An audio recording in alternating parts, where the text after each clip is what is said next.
Ils sont une cinquantaine de parents d'élèves et de professeurs cet après-midi devant la municipalité de Strasbourg. Tous font partie du collectif Pas d'enfants à la rue et ont des fortes revendications.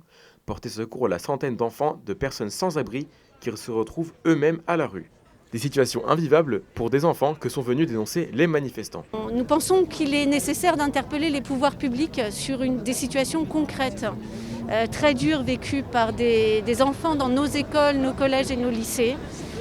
Des enfants qui sont brinque-ballés d'une situation d'urgence à une autre situation d'urgence, voire pour certains qui sont à la rue, et voire pour d'autres qui n'ont même pas accès actuellement à une scolarisation normale du fait de l'absence d'adresse de leur famille.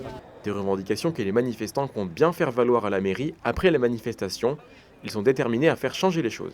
Parce qu'il y a des enfants qui sont dehors en ce moment, il y en a certains qui sont en gymnase et demain vont se retrouver à la rue et donc on manifeste pour qu'ils trouvent un endroit où se loger.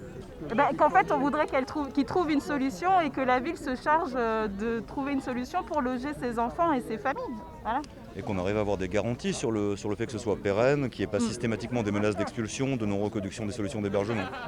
Des partisans sont aussi présents pour soutenir cette cause. Ils sont au courant du problème. Il y a une centaine d'enfants qui sont scolarisés et qui sont en même temps à la rue.